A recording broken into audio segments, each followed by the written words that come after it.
बिस्मिल्लाहिर्रहमानिर्रहीम। अस्सलाम वालेकुम। This is Mustafa Mustansir from Taurus Securities. और आज हम लोग बेसिकली जो अपकमिंग फेडरल बजट है फिस्कल ईयर 2027 का, तो उसका एक प्रीव्यू डिस्कस करेंगे।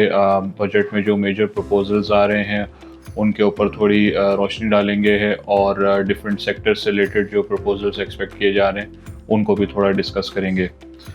तो मैं शुरू करता जाऊँ कि रेवेन्यू कलेक्शन की अगर बात करें तो एक्सपेक्टेड है कि तकरीबन 19 ट्रिलियन रुपीस की जो है टारगेट वो सेट किया जा सकता है, जिसमें एफबीआर का तकरीबन 15.3 ट्रिलियन रुपीस का जो है कलेक्शन टारगेट हमें एक्सपेक्ट करने के नेक्स्ट ईयर होगा।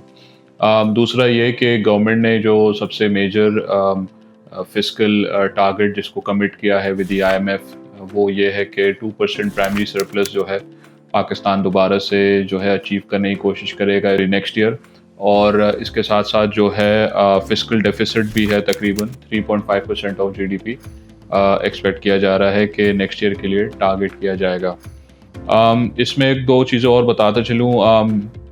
बजट के नंबर्स को देखते हुए ऑब्वियसली हमें पता है कि बजट मोर और लेस जो है आईएमएफ का जो उनकी स्टाफ रिपोर्ट में जो प्रोजेक्शंस आई हैं मोर और लेस उन लाइंस पे ही ड्रॉ होगा। और ये एक कंडीशनैलिटी भी है आईएमएफ में रखी है कि जो फेडरल बजट है फिस्कल 27 का, तो वो एज़ पर जो आईएमएफ के साथ गवर्नमेंट कमिट कर रही है चीज़ों जो एग्री करेगी उन लाइंस के ऊपर ही होना चाहिए।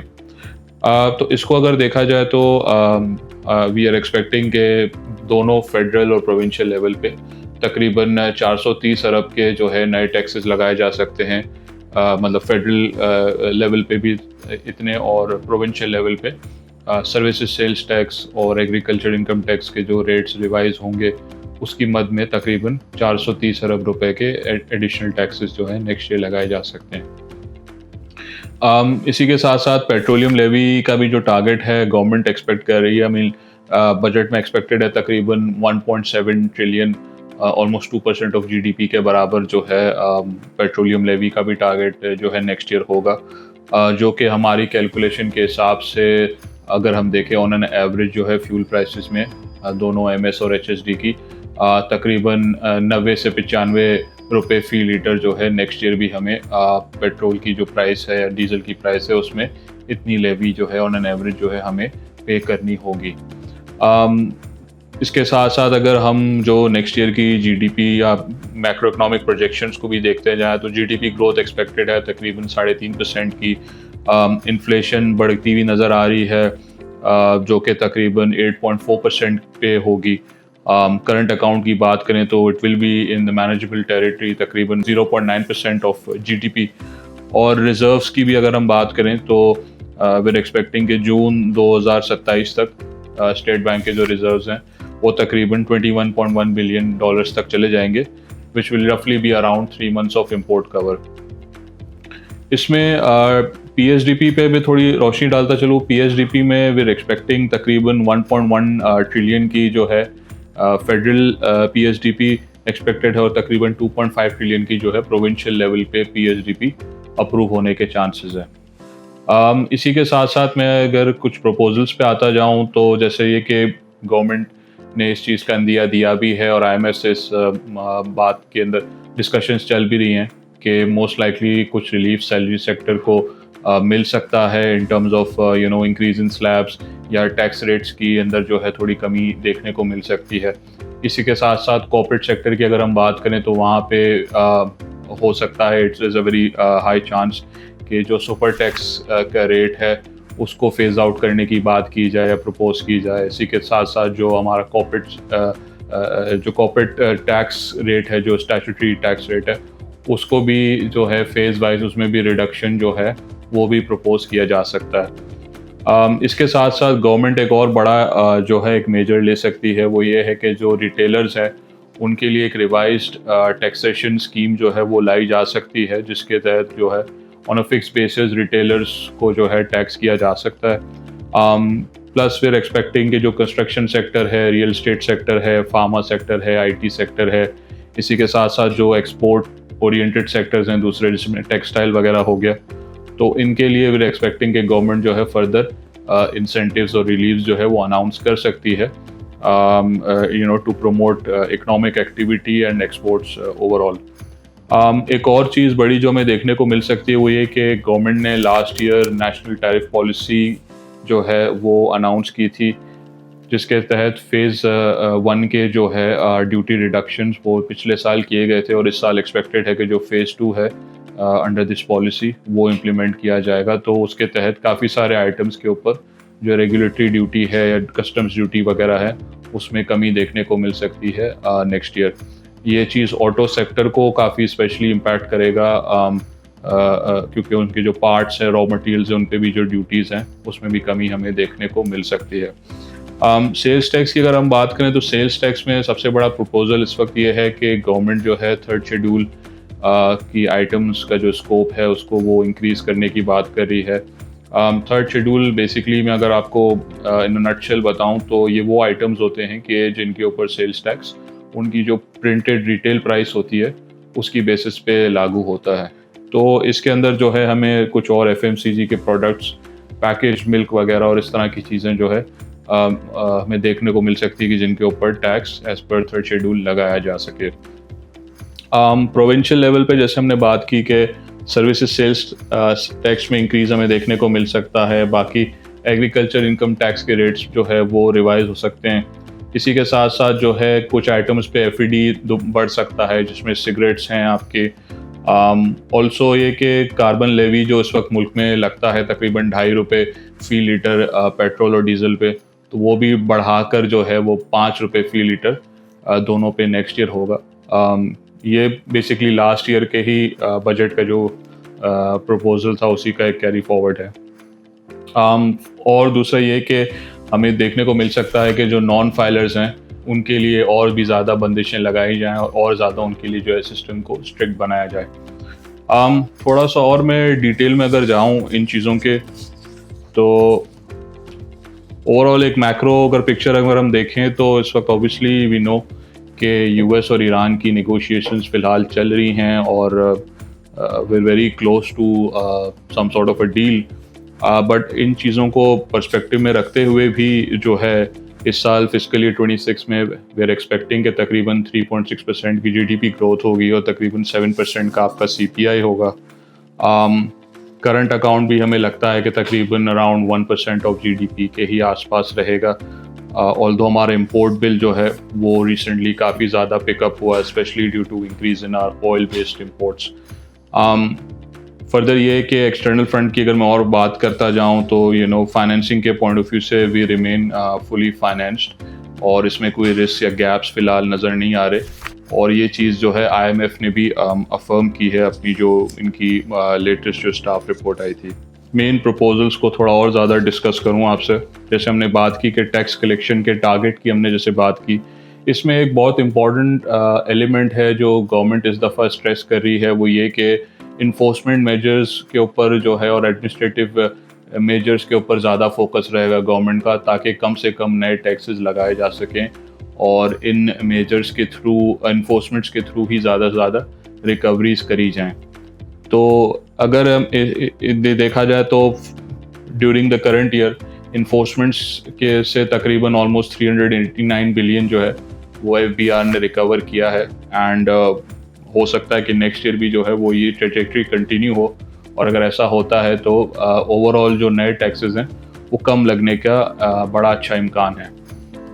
इसी के साथ साथ जो है रिलीफ्स की ऊपर अगर मैं बात करूं तो रिलीफ के वो लेके गवर्नमेंट जो फिलॉसफी या अप्रोच फॉलो कर रही है वो ये है कि एक नेट ज़ीरो इफ़ेक्ट जो है वो रेवेन्यू पे आना चाहिए। उनका मतलब ये है कि अगर गवर्नमेंट किसी सेक्टर को रिलीफ दे रही है, जैसे सैलरीड क्लास को या कॉर्पोरेट सेक्टर को, तो उससे जो रेवेन्यू में लॉस होता है उसको वो दूसरे एडिशनल या रेसिप्रोकेटिंग रेवेन्यू मेजर्स के थ्रू या एक्सपेंडिचर कट्स के थ्रू उसको मीट करेंगे। तो ओवरऑल जो बजट के नंबर्स हैं उसके ऊपर उसका एक नेट ज़ीरो इफेक्ट आएगा।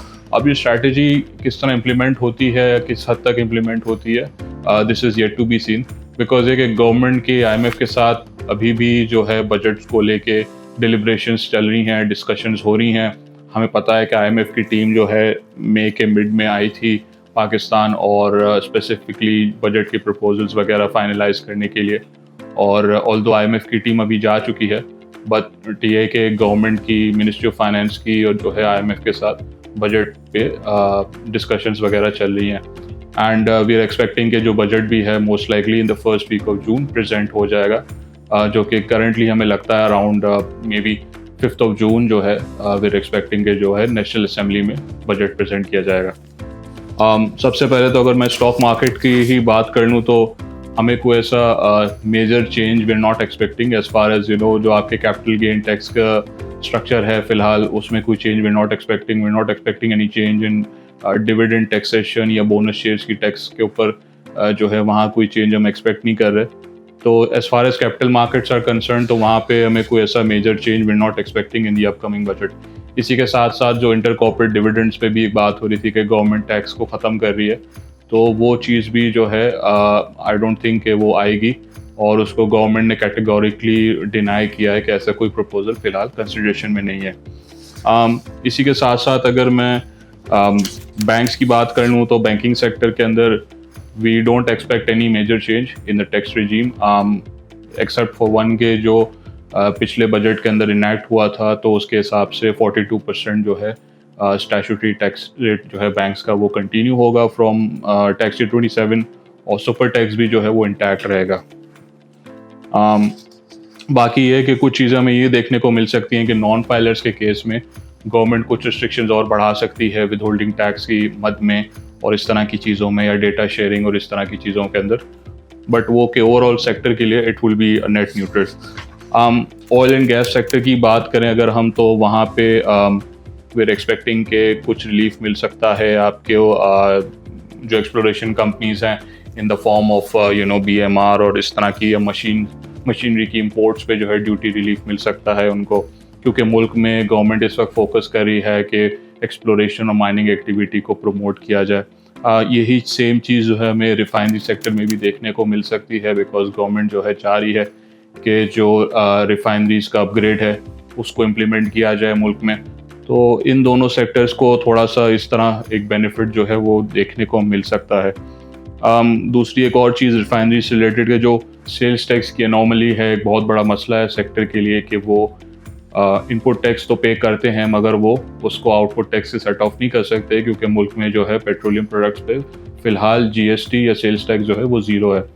तो इस चीज़ को भी गवर्नमेंट रिजॉल्व करने के लिए कुछ प्रपोजल्स ला सकती है, जो कि एक बहुत बड़ी हर्डल है फ़िलहाल इस वक्त जो रिफाइनरीज का अपग्रेडेशन का जो पूरा जो एक ड्राइव है उसके अंदर। और अभी जो ग्लोबली जिस तरह के सिनारियो चल रहा है तो बहुत ज़रूरी है कि पाकिस्तान अपनी एनर्जी इंडिपेंडेंस को इंक्रीज़ करे, हम लोग अपने इंडिजिनस सोर्सेज को ज़्यादा से ज़्यादा एक्सप्लॉइट करें और उनके थ्रू जो है अपनी ऑयल एंड गैस की प्रोडक्शन को ज़्यादा से ज़्यादा बढ़ाएं, ताकि हमारी जो है इम्पोर्टेड ऑयल एंड गैस या एनर्जी सप्लाईज के ऊपर डिपेंडेंसी कम की जा सके। मूविंग ऑन, कंस्ट्रक्शन सेक्टर की अगर हम बात कर लें तो PSDP जैसे मैंने बताया तकरीबन 1.126 ट्रिलियन का जो है federal PSDP we are expecting. इसी के साथ साथ ये कि जो गवर्नमेंट हो सकता है कुछ इंसेंटिव्स अनाउंस करे फर्दर, जैसे अभी प्राइम मिनिस्टर की जो अपना घर स्कीम चल रही है उसके लिए फर्दर सब्सिडीज़ अनाउंस कर सकती है। इसी के साथ साथ जो है स्टील सेक्टर के लिए कुछ ड्यूटीज़ वगैरह हैं वो कम हो सकती हैं। दूसरा एक रियल एस्टेट की अगर हम बात करें तो वहाँ पे डॉक्यूमेंटेशन को फ़रोग देने के लिए भी गवर्नमेंट जो है फर्दर इंसेंटिव्स अनाउंस कर सकती है। इसी के साथ साथ बाइंग और सेलिंग ऑफ जो प्रॉपर्टी है उसकी जो विद होल्डिंग टैक्स रेट्स हैं उनकी रैशनलाइजेशन हम एक्सपेक्ट कर सकते हैं। फिर कुछ क्लाइमेट रिलेटेड, कुछ सेफ्टी रिलेटेड जो है लेवीज़ वो भी लग सकती हैं, जिसमें ग्रीन बिल्डिंग इंसेंटिव है। फिर इसी तरह से एडिशनल हाई वैल्यू प्रॉपर्टी पे 2% टैक्स है। इस तरह की चीज़ें ये वो बेसिकली विच आर मोर और लेस डॉक्यूमेंट्री और जिनका मकसद ये है कि रियल इस्टेट को जो है उसकी ओनरशिप को ज़्यादा से ज़्यादा इक्विटेबल बनाया जा सके और कॉमन मैन के लिए जो है उसको ज़्यादा से ज़्यादा एक्सेसिबल बनाया जा सके। तो इस तरह के प्रपोजल्स जो हैं वो हमें एक्सपेक्ट कर रहे हैं।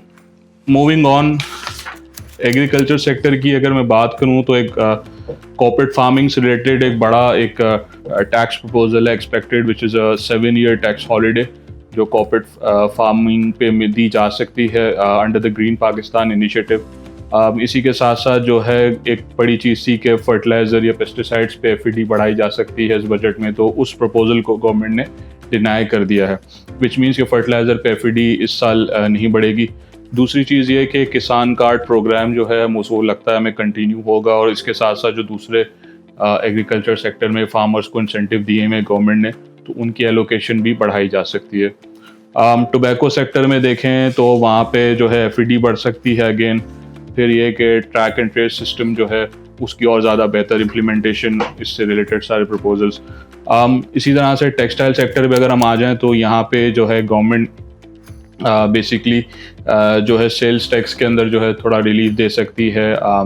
ज़ीरो रेटिंग के भी प्रपोजल है, बट आई थिंक वो चीज़ शायद आईएमएफ की वजह से इम्प्लीमेंट करना पॉसिबल ना हो। बट ये कि ओवरऑल गवर्नमेंट जो है कोशिश करेगी कि कुछ इंसेंटिव्स दे सेक्टर को भी रिलीफ देने के लिए, ताकि एक्सपोर्ट्स को प्रमोट किया जा सके। इसमें एक और चीज़ भी है कि जिसके अंदर कैप्टिव पावर प्लांट्स पे जो एक लेवी लग रही है पिछले साल से, तो उसका भी जो है रिवाइज मैकेनिज्म जो है वो लाया जा सकता है, जिसके बाद से जो लेवी की अमाउंट है उसमें काफ़ी सिग्निफिकेंट डिक्रीज, तकरीबन 60% तक का डिक्रीज जो है वो आ सकता है। तो इस तरह के प्रपोजल्स हैं जो गवर्नमेंट कंसिडर कर रही है फॉर टेक्सटाइल सेक्टर। फार्मा की अगर मैं बात करूं तो फार्मा के अंदर भी जो है एपीआई जो कि फार्मा रॉ मटेरियल होता है, तो उसमें भी काफ़ी सारे रॉ मटेरियल्स के ऊपर जो है ड्यूटीज़ में रिलैक्सेशन है, सेल्स टैक्स में रिलैक्सेशन है। इसी तरह से जो फार्मा कंपनीज़ हैं उनको जो उनकी एक्सपोर्ट प्रोसीड्स हैं उनकी रिटेंशन की जो है लिमिट उसको बढ़ाया जा सकता है। ये एक बड़ा प्रपोजल होगा। फिर इसी के साथ साथ जो फिनिश फार्मास्यूटिकल प्रोडक्ट्स हैं उनके ऊपर जो वैल्यू एडेड टैक्स है उसकी छूट भी दे सकते हैं। तो ये भी, और एक और बड़ी चीज़ कि जो कंपनीज लोकली एपीआईज मैन्युफैक्चर करना चाह रही हैं, तो उनके लिए गवर्नमेंट जो है कुछ इंसेंटिव्स जो है वो अनाउंस कर सकती है, जो कि काफ़ी पॉजिटिव होगा उन कंपनीज के लिए, उन फार्मा कंपनीज के लिए जो डोमेस्टिकली यहाँ पे मेडिसिन जो है या उसका रॉ मटेरियल जो है वो मैन्युफैक्चर करना चाह रही हैं। पावर सेक्टर के अगर बात करूँ तो मोर और लेस बजट न्यूट्रल रहेगा। उसके अंदर बस एक चीज़ ये है कि जो सब्सिडी गवर्नमेंट ने लास्ट ईयर तकरीबन 1 ट्रिलियन रुपीज़ की अनाउंस की थी फॉर द पावर सेक्टर, वो अराउंड 830 बिलियन पे कैप की जाएगी इस वक्त। तो बिकॉज गवर्नमेंट का फोकस है कि ज़्यादा से ज़्यादा जो है वो ब्लैंकेट सब्सिडीज़ को ख़त्म करके टारगेटेड सब्सिडीज़ अनाउंस करे, तो इस वजह से सब्सिडी की एलोकेशन वहाँ पे इस साल कम होते हुए नज़र आ रही है। फूड सेक्टर की जैसे हमने बात किया, मेनली ये कि जो है एफईडीज़ वगैरह थोड़ी बढ़ सकती हैं एल्कोहलिक बेवरेजेस पे, इसी तरह से शुगरी ड्रिंक्स के ऊपर एफईडी जो है हमें बढ़ती हुई नज़र आ रही है। फिर हमने डिस्कस किया कि जो सेल्स टैक्स का जो थर्ड शेड्यूल है उसका स्कोप बढ़ाया जा सकता है, इसका बहुत हाई चांस है। एक प्रपोजल है जो कि इन डिस्कशन है, वो ये कि जो पैकेज मिल्क है या पैकेज मीट है उसके ऊपर जीएसटी को ख़त्म किया जाए या उसके जीएसटी को रेट को कम किया जाए।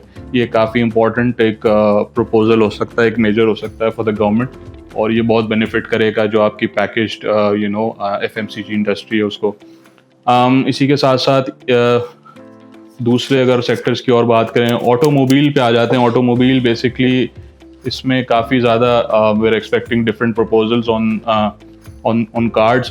बेसिकली इसके अंदर एक चीज़ तो ये है कि हमें पता है कि गवर्नमेंट जो है नई ऑटो पॉलिसी के ऊपर काम कर रही है, जो कि उससे रिलेटेड उसमें बेसिकली जो उसके मेन जो उसके आप समझ लें कि जो उसके पैरामीटर्स होंगे या फीचर्स होंगे, उसमें एक बहुत बड़ा एलिमेंट ये है कि गवर्नमेंट जो है ईवी प्रोडक्शन को मुल्क में और ईवी का जो पेनिट्रेशन है उसको वो प्रमोट करना चाहती है। इस सिलसिले के अंदर जो है we are expecting different proposals, जिसके अंदर ये कि सेल्स टैक्स जो है वो PHEVs, REVs और इस तरह के उनके ऊपर वो कम किया जा सकता है, 1% पे लाया जा सकता है। इसी के साथ साथ जो है अक्रॉस द बोर्ड एक प्रपोजल है कि जो भी पूरी EV की सप्लाई चेन है उसके ऊपर फ्लैट या यूनिफॉर्म 1% GST जो है वो अप्लाई हो।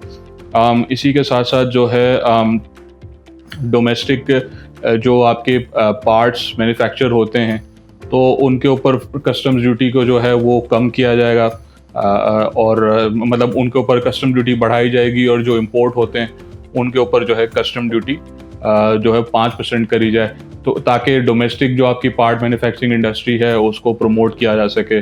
इसी के साथ साथ एक बड़ा प्रपोजल जो हम एक्सपेक्ट कर रहे हैं मोस्ट लाइकली वो ये कि जो ऑटो फाइनेंसिंग की लिमिट्स हैं इस वक्त मुल्क के अंदर, तो उसको बढ़ाया जा सकता है, और तकरीबन 7 साल तक के जो है इंस्टॉलमेंट प्लान जो हैं वो लाए जा सकते हैं। तो इस तरह के डिफरेंट प्रपोजल्स हैं जो कि मोस्टली जो आपके ईवी सेक्टर है या ईवी कार्स हैं उनको बेनिफिट करेंगे इन द अपकमिंग ईयर। इसके साथ साथ अगर मैं फाइनली आ जाऊँ आईटी सेक्टर पे, तो आईटी के अंदर जो है वी आर एक्सपेक्टिंग कि गवर्नमेंट जो है एफटीआर रिजीम जो फाइनल टैक्स रिजीम है ऑन एक्सपोर्ट्स उसको कंटिन्यू करेगा फॉर अनदर 5 इयर्स। इस साल ये एक वाली जो प्रोविज़न है इसका टाइम लिमिट एक्सपायर हो रही है जून 2026 में। तो वी आर एक्सपेक्टिंग कि गवर्नमेंट इसको इंक्रीज़ करे। इसी के साथ साथ 1% डिजिटल सर्विसेज टैक्स एक लगने जा रहा है जो कि आपकी स्ट्रीमिंग, गेमिंग ऐप्स और इसी तरह से जो डिजिटल मीडिया है उसके ऊपर वो लगेगा। दूसरे ये कि कुछ गवर्नमेंट इंसेंटिव्स दे सकती है फिनटेक और क्रिप्टो करेंसी रिलेटेड वेंचर्स को इंकरेज करने के लिए। फिर इसी के साथ साथ जो है आईटी के अंदर जो फ्रीलांसर्स है उसकी कैटेगरी को जो है इंट्रोड्यूस किया जा रहा है ताकि वो लोग भी जो है 0.25% फाइनल टैक्स के लिए जो है एलिजिबल हो जाएं। और इसी के साथ साथ गवर्नमेंट जो है फाइबर ऑप्टिक पे और इस तरह से जो एडवांस इनकम टैक्स लगता है टेलीकॉम कंपनीज पे उसके अंदर भी रिलीफ दे सकती है। और 5G रिलेटेड और टेलीकॉम और 5G सर्विसेज को प्रमोट करने के लिए भी जो है गवर्नमेंट इंसेंटिव्स अनाउंस कर सकती है। So this was in a nutshell. बहुत ही ब्रीफ समरी मैंने प्रेजेंट करने की कोशिश की है आपको। एंड इसके अंदर अगर आपको और ज़्यादा स्पेसिफिक डिटेल्स देखनी है तो आप हमारा जो है डिटेल्ड फेडरल बजट प्रीव्यू जो है आप वो डॉक्यूमेंट आप देख सकते हैं। इसका लिंक आपको यहाँ पे नज़र आ रहा होगा और आप उसको देखें। उसमें बहुत डिटेल में हमने चीज़ों को कवर किया है, मैक्रो इकोनॉमिक्स के पर्सपेक्टिव से भी, मार्केट के पर्सपेक्टिव से भी और सेक्टर्स के पर्सपेक्टिव से भी। ओवरऑल अगर मैं समराइज़ करता जाऊँ सब चीज़ों को तो ये कि budget will remain as per the specifications of the IMF। Government इसमें बहुत ज़्यादा रिलीफ्स नहीं दे पाएगी बिकॉज हमें जो हमारे फिस्कल टारगेट्स जो है वो मीट करने, but at the same time government की कोशिश होगी कि ग्रोथ को भी सपोर्ट करे और एक्सपोर्ट्स को भी सपोर्ट करे। सेक्टर वाइज अगर मैं बताऊं तो बैंक्स के लिए, फर्टिलाइजर्स के लिए, ऑयल एंड गैस एक्सप्लोरेशन के लिए बजट विल बी मोर और लेस न्यूट्रल। बाकी जो आपके कंस्ट्रक्शन मटेरियल्स है जिसमें सीमेंट है, स्टील है, फार्मा सेक्टर है, टेक्सटाइल सेक्टर है और इस तरह के सेक्टर्स, रियल एस्टेट सेक्टर है, तो इनके लिए या फूड सेक्टर है, इनके लिए बजट जो है थोड़ा सा पॉजिटिव, न्यूट्रल टू पॉजिटिव हो सकता है क्योंकि इनके लिए we are expecting reliefs to be announced. Auto sector हो गया जैसे, तो इनको बेनिफिट होगा most likely in the budget, but we are not expecting some very huge reliefs to be announced in any case because government के पास जो है फिस्कल स्पेस लिमिटेड है जैसे because within the IMF programme. So overall हमारी expectations अच्छी हैं।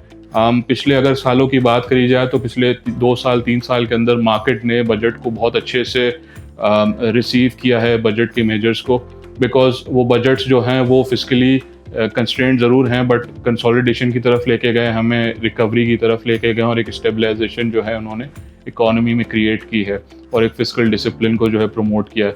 तो इस साल भी हमें लगता है कि इन्हीं ग्राउंड्स के ऊपर जो इन्हीं चीज़ों को फोकस किया जाएगा और मार्केट का reaction to the budget should be positive. Thank you.